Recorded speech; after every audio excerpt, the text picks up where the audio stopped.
तो झारखंड के मुख्यमंत्री की तरह ही बिहार के पूर्व उप मुख्यमंत्री पर भी ईडी का शिकंजा कस रहा है।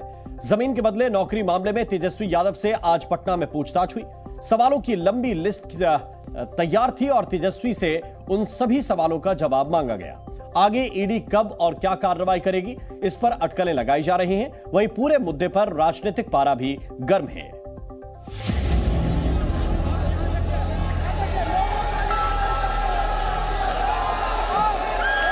हाथ हिलाकर कार्यकर्ताओं का अभिवादन किया, उनका जोश बढ़ाया और बिना कुछ बोले तेजस्वी यादव गाड़ी में सवार होकर निकल गए।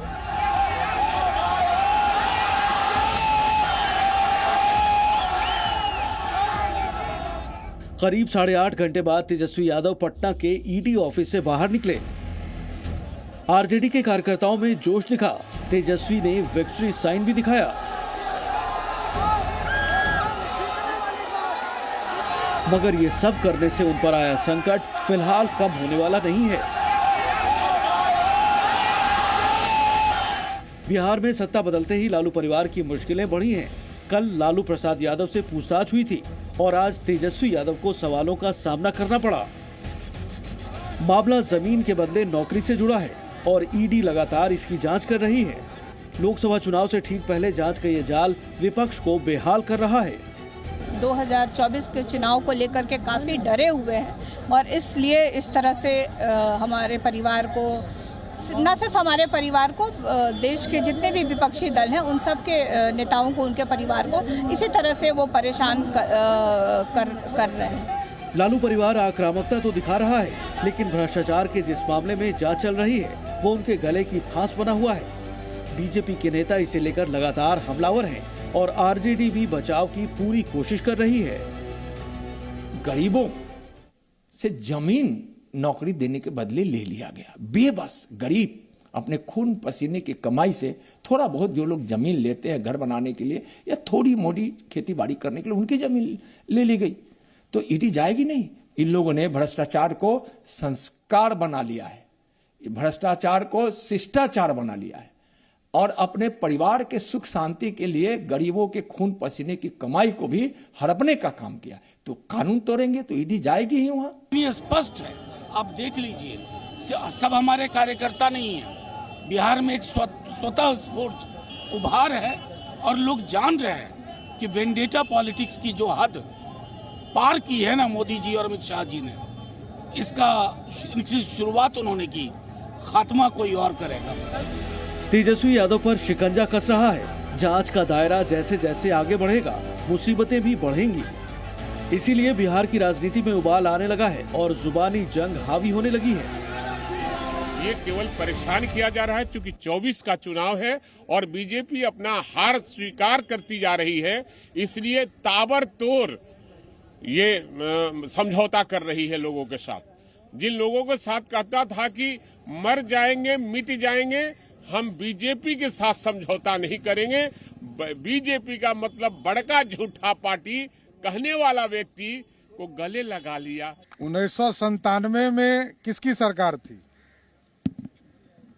और लालू प्रसाद जी जब मुख्यमंत्री रहे तो चारा खा गए और जब रेल मंत्री हुए तो बच्चों की नौकरी खा गए। तो इसका जांच तो होगा ना। तेजस्वी यादव कटघरे में हैं और उनके सामने पहली चुनौती खुद को पाक साफ साबित करना है। दूसरी चुनौती है लोकसभा चुनाव में मोदी और नीतीश की जोड़ी का मुकाबला करना। तीसरी चुनौती पार्टी को एकजुट बनाए रखना भी है।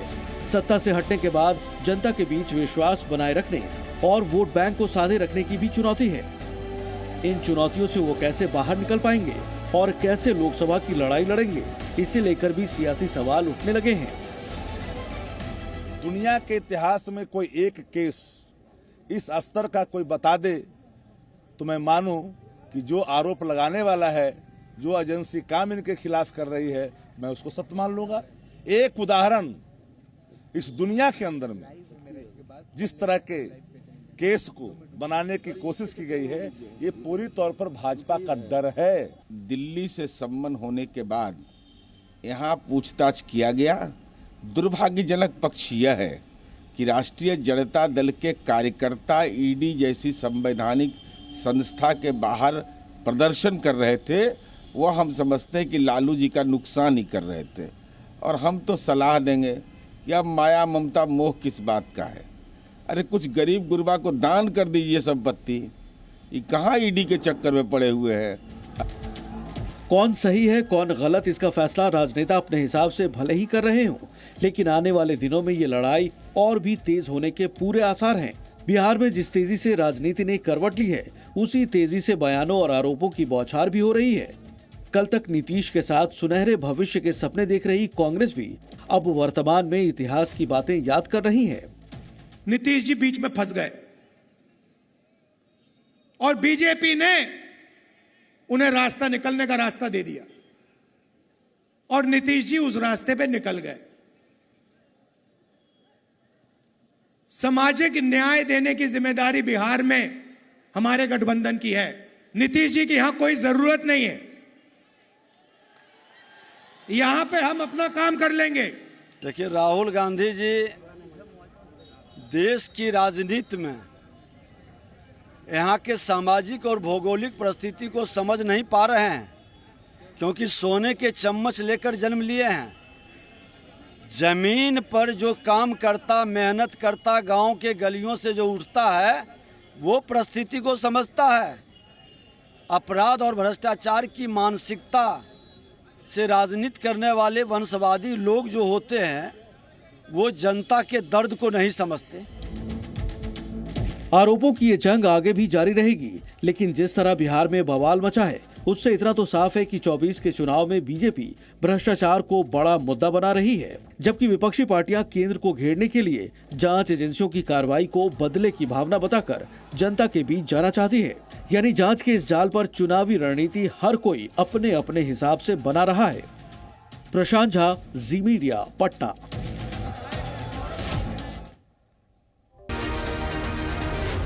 जी न्यूज़।